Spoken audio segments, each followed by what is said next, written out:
on y'all. Hey, so how are you doing? I'm good. Smitty's kicking my butt. Got some homework and just enjoying day by day. Yeah, Smitty. Everybody's excited about Smitty. Everybody's excited to hear the Smitty stories. hmm I don't have any bad ones, All right. but there are some stories. Yeah.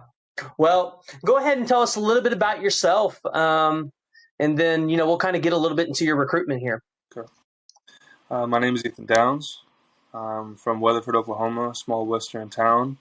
And, where the windmills and the planes are, that's where I grew up. Um, Good family home, mom and dad, great morals that they instilled into me, and a lot of values that I've carried through high school, even into college. Your values are tested when you get to college, and I've been able to hold on to the ones that my mom and dad instilled in me. But um, looking back at high school days, even middle school, I was going to football camps. Thankful for my mom and dad who would drive me out across the country to go to camps, and you don't have to start, as a superstar. I was going to Division III and Division II uh, football camps near my hometown to get better, to learn the little things. And um, once I reached a level, and I thought, well, I can go to D1 camps. My parents started taking me and learning skills. You never dominate a camp. You always just learn something. Whether you have a great camp or a bad camp, you always learn something. So, um, yeah, I got offered my freshman year. My first offer was Oklahoma State University. And it was crazy getting to see Coach Gundy. He was getting to see him on TV, and he pulled me down after out of a camp, and he was like, "Hey, Ethan, we want to give you an offer." And my parents were bawling, and I was just blessed, amazed, and that's kind of how every offer was. Every offer was a blessing. I didn't take anything for granted, and a lot of excitement in my hometown. Not a lot of big Division I athletes come from Weatherford. It's a small town.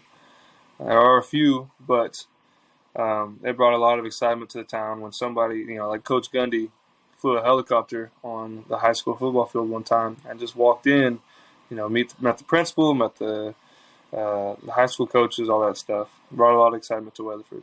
And going to more camps my sophomore year, finally got offered by my dream school, OU, and I knew I wanted to go there. Now, I did think about going to other schools before OU offered me. Nebraska, I think, was my third offer. Now, Nebraska doesn't have a great football program, but their tradition is amazing, and the people that they have up there, like Scott Frost, was the only coach that I called when I committed. Before I committed to OU, I wanted to tell him that I was thankful for who he was, and I was sorry I wasn't going to Nebraska. But I asked myself, I said, man, if I go to Nebraska, where I really love the people, I said, am I going to regret not going to my dream school? I said, yeah. So um, got to OU, been here, been working at it, had a hard freshman year. No freshman year for anybody is easy. And a lot of growing pains. But now that I'm here, got a whole year under my belt, I'm confident, motivated, ready to get after it. Yeah. Yeah. So let's dive into a little bit more of your first year and unpack that a little bit, right? So you got to experience a wild, crazy first year. You got to play for two quarterbacks. And then you got to play for a team that lost two games. Not really that common for OU. And then to lose to Oklahoma State, to lose not to play in the Big 12 championship game, that's just it's a crazy year. And then to add it all on top of it, Lincoln Riley leaves the program. What was that like for you? Because I'm sure it was a lot. It was not the expectations. And then what was that change like from head coaches? Was there ever a thought of, hey, maybe I need to leave because this wasn't the person that I committed to? Or was this just that, hey, never a doubt, I'm going to stay here and ride it out? Well, unpacking the year, it was crazy. There's a lot of tension. between the quarterbacks, that situation, between the team. I feel like there's a lot of individuals on the team. Although we said family, it was kind of a dysfunctional family. Now, tremendous athletes all across the board, great players, even great coaches. They were great. They were great men, but it was kind of a dysfunctional family when you're looking at it from a team perspective, and a lot of ups and downs in the year. When we would have a bad week of practice, we would have a great game, and we would have a great week of practice, we'd have a bad game, and that's not how it's supposed to turn out. But that's just kind of how the whole year went. And um, when the end of the year came about and Coach Riley left, it was a surprise to everybody. But I don't think anybody on the team was really infuriated. It was more like, well, he took a job somewhere. What can we do? Can we, it's just like a family. Like if your uncle were to get a job somewhere, it's like, well, he's family, but he's got to take care of his family too. So I'll see him when I see him. That's what it felt like, and that may just be because I wasn't super close to Lincoln Riley, but it was a surprise, just not too heartfelt. And then Bob Stoops came in. That was really cool. A lot of tradition, it felt like. And in 1 week, a wave of tradition like overwhelmed everybody and brought a lot of hype to the team. That we went out, whooped up on Oregon, and then after the year ended, all these new coaches started coming in. Everything was kind of up in the air, like who's leaving, who's staying.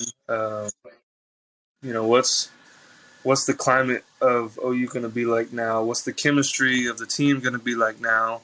Is it going to work or is it going to be dysfunctional again? And when Coach Venables came in and brought in amazing men, amazing leaders, amazing coaches, man, the chemistry is just amazing. I said amazing a lot. That's how it feels. So, just like you imagine parents and their chemistry, how they interact, it's impressionable on the child. Well, same thing with coaches. If the coaches have a chemistry and they're telling each other they love each other and they're praying for each other and they cry together and they hold each other accountable, when us players see this, we say, okay, if they're doing it, we can do it too. And we as players aspire to hold each other accountable. And there's no fighting. It's just being honest with each other. So there's a whole new wave of um, emotion and confidence going into this year with this team. Yeah. So, uh, from the outside looking in, right, from somebody who watches college football, watches all the changes that are happening, I see this new staff looking like a staff that can really just bring people together, right? I see what Brent Venables does and how he's so outward with his faith. And you see the same thing with Miguel Chavis. I'm sorry if I get any of these names wrong, or Todd Bates. But, it just seems like they're not necessarily focused on the, hey, we want our guys to just solely be good at football, but like, hey, we also want to grow these guys to be great men in society, but great men in their homes and just as leaders. Is that kind of how you guys feel a little bit, or are we looking at this completely wrong? No, you're looking at it 100% right. And another addition to the people, the coaches that are there, Soul Mission, the leaders on Soul Mission, like Josh Norman, Curtis Lofton, Ryan Young, Caleb Kelly, are just they're the soul team, they're the leaders, but they're just a few of the handpicked people by Brent Venables that he's got here that instill culture and character into us athletes. And I can't be more thankful for the people that are here. I'm truly blessed. I'm excited. It's what I prayed for. You mentioned Coach Chavis, Brent Venables, Todd Bates. I look up to those men every day, and when I see them, they always brighten up my day. They always give me a nugget of knowledge, and it's hard to be around them all the time. And I'll explain myself why it's hard to be around them all the time is because they live at such a high standard. And when you're around people that live at such a high standard, it draws you up as well. and you know, being drawn up, being held accountable at all times, and being around guys with such high character and such high morals challenges you, and that challenge is never comfortable. So when you're around these men, it makes you uncomfortable. But I enjoy being uncomfortable. Like I enjoy being around them because I want to be just like them. And when you have coaches that you want to be just like, you know, you'll do anything for them. You'll fight for them. You'll live for them. You'll die for them. And when you take that to a football field, it's hard to beat. I'll say that. That's awesome. That's awesome. It's really good to hear. I think especially in a state like Oklahoma, right, where we consider to be in the Bible Belt. The faith is important to a lot of people, right? And to see these men just be so outward in it, and Miguel posted some great stuff, and Todd Bates, they all post some really great stuff on social media and on Twitter, just about what they're reading, and how it's impacting them. So that's always been something that's made my mind tick a little bit. Is hey, how is that impacting you guys? So that was really great to hear. So you had a pretty good first season. What are some of the expectations that you have for yourself and just for the team in this upcoming season? For myself, I want to be. I just want to be elite. I want to be great, and that's my focus. So I'm not. I'm not so much, man. I got to be a better pass rusher, or I got to get more condition so I can last the whole game, or I got to get stronger hands to stop the run. It's. I just want to be elite. So all levels of it, I just want to be great. That's me personally, and everybody on the team. Um, our consistency right now is like off the chart, like as in good. Um, our hard work is great, and how we're there for each other. It feels more like a team that's ever felt. So I don't know what to expect for this year, but what I already feel like is whether we win or lose, like we're winning. I don't know. I don't know how to explain it. Whether we win a game this year or not, I feel like what the team is right now is so much greater than football. I know all the fans don't want to hear this because they just think, man, we got to win and get championships and rings and bling. But like, if that never happens to us, we're fine. I can say that, but we tell each other every day we're going to win this natty. We're going to it. We're going to make this happen, and we believe it. But it feels like we've already got a victory in the sense of we're brothers, and we can tell each other we love each other without it being weird. There's victory in that already. So, yeah. Yeah, no, that's great. I mean, you guys are on a team together. You guys are going to sit out there in that hot heat for 4 hours and just, bleed and sweat and everything together. So these are going to be lifelong friends and, like you said, family. So that's pretty awesome that you guys feel like that. So, and yeah, we love to see the national championships, but, at the end of the day, it's like us as fans, we're not getting any rings for it. All we're seeing is just the banner go up on that stadium. So, but at the end of the day, like it's just more about your guys' personal development and making sure that you guys are the best people that you guys can be afterwards. So that's really awesome to hear that. That's the how you guys feel and how you guys are growing closer to each other. That's awesome. Yeah. So, but anyways, I just wanted to ask just a few more questions. So what was it like? You said that you were recruited by Mike Gundy, and obviously his brother is on the team. So is there ever any um, does Cal Gundy ever allude to like, oh, like he's my brother, I beat him, or is that did Mike ever bring that up when you guys were playing? No, honestly didn't know Coach Gundy had a brother until I got here, and then Kill. Uh, he's a great guy. He's the most reliable. He's one of the most reliable men I've ever met, and um, his stick to itness with the team. He's been here for 20 plus years. It's amazing. Um, no, there's rivalry there, but it doesn't mean much to them. Of course, it's OSU OU, but um, no, they joke about it. And when I've asked them in the past, like, hey, what's that like? As a fan myself, I'm like, yeah, what's that like? And he's like, oh, we give each other a hard time, and we and And so we just it's just fun to talk about. Yeah.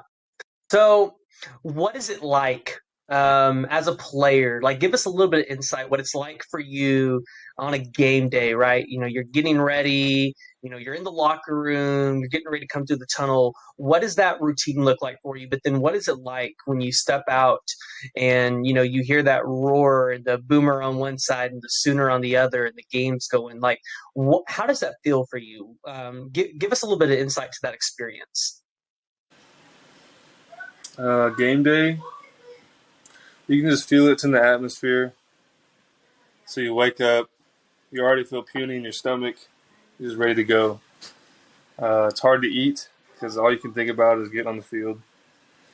And as soon as those pads get on, you know, it feels like a normal day, except for the atmosphere. You know, there's tension in the air, but it feels like you're going through a normal day. And you get those pads on, and something sparks in you. It's like, okay, it's time to flip the switch. And as soon as those pads come on, helmet comes on. For me, like I kind of, I don't know. I don't know how to explain it. I don't just become quiet, but I kind of like sink in, and I kind of just like I'm ready to fight. I just bring it in and ready to have fun. And then you get out on the field, and you're already breaking a sweat. You just warmed up on the field and stuff. You just stretched. You came back in. You take your helmet off. You're around your team. You're praying. You're dabbing each other up. You're bobbing your head to music. You're just getting in a rhythm. And once everybody's in a rhythm, it's time to head out. And you're walking down the tunnel. You hit the champion sign on the way out.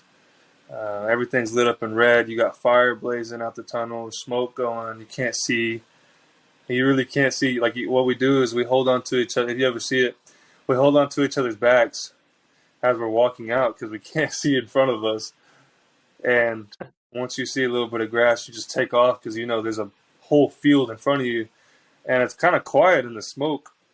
And once you take a step out on the grass, it just feels like a roar around you, and it's electrifying. And whatever feeling you just had of dizziness or puniness or scared or whatever it is, you go out there and you're just fired up and hoping that you're hydrated because you'll pass out if you're not. And yeah, take a knee in the end zone, bow my head.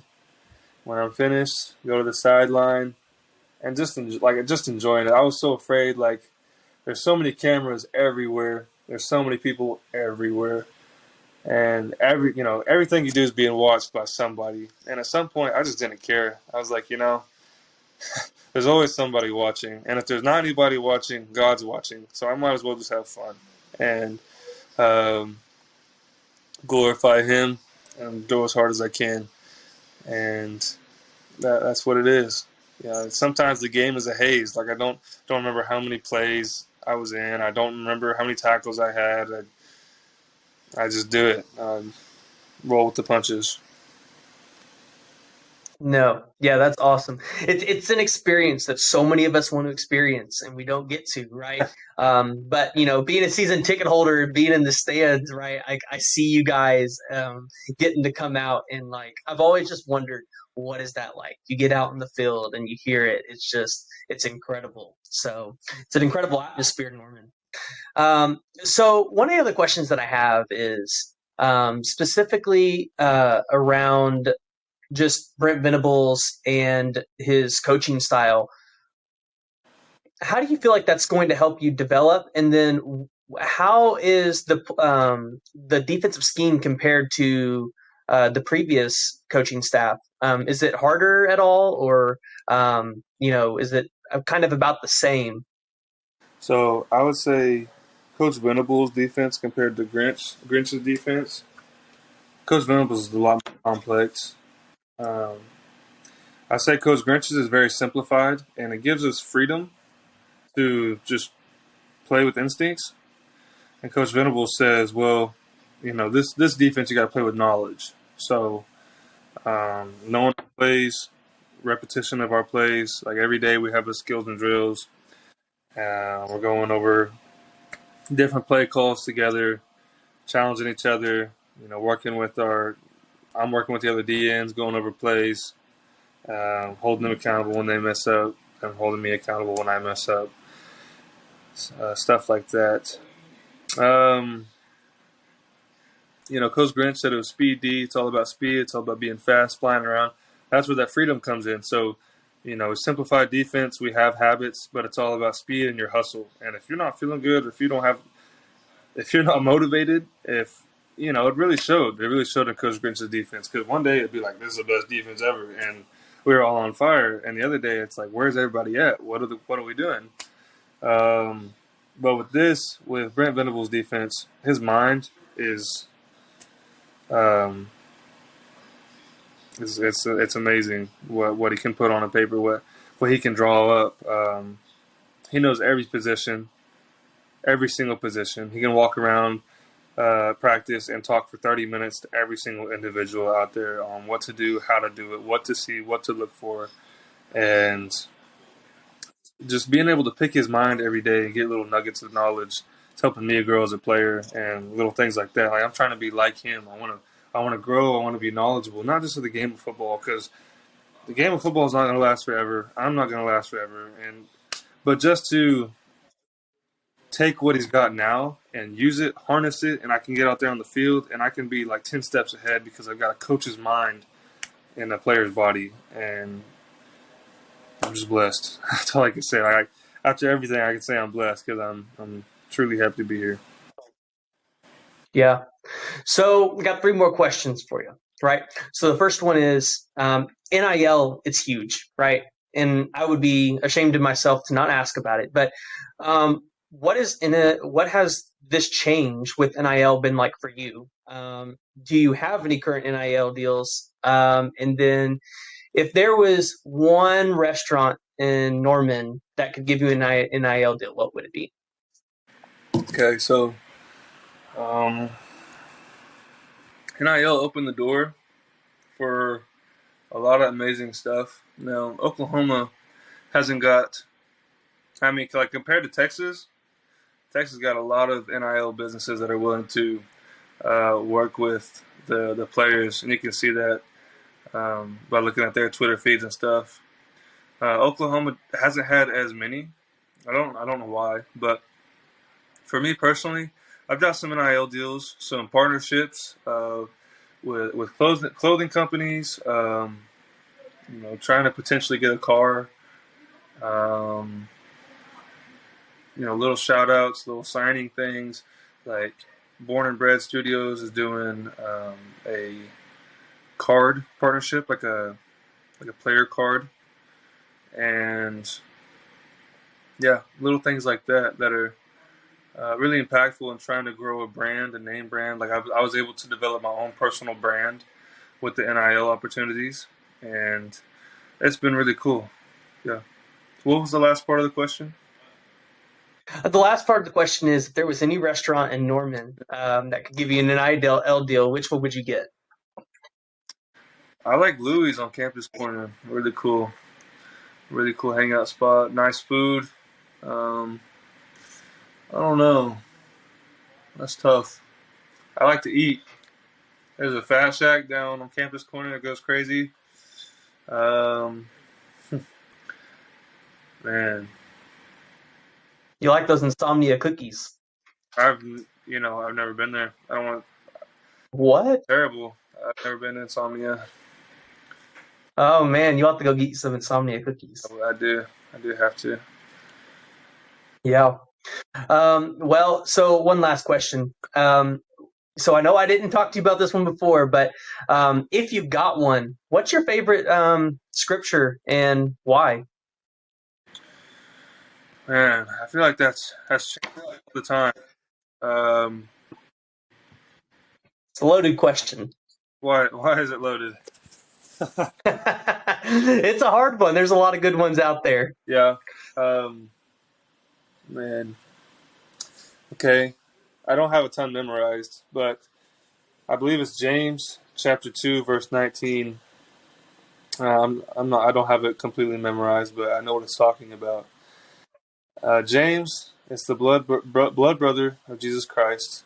And James writes that you say you believe in God, and let me just back up a little bit. The topic is belief, and so faith and your deeds, faith and action, how they go hand in hand, and how faith is useless without the action, and action is useless without the faith. So he says, you say you believe in God, good. Even the demons believe in God and shudder in fear. And what that tells me is that if I say believing in God is enough, and I say, oh, well, God knows my heart, and I'm just going to live my life, and I know God, I believe in God, I believe He's there, so I'm going to heaven. And I'm fooling myself because the demons know God. They know Him very well. And we know where they're going. So if believing is enough, and uh, that's false. So I like that scripture. Kind of opens the door to lots of curiosities, lots of questions, and that's been a good one to share. Awesome. Awesome. All right. Hey, well, I really thank you for jumping on today and taking the time. And I'm sure everybody's going to get to love to hear just a little bit more insight into who Ethan Downs is. And I know we're all pumped for the season. So I just really appreciate you coming on and taking the time out today to talk to me. Yeah, Preston. Thank you, man. All right.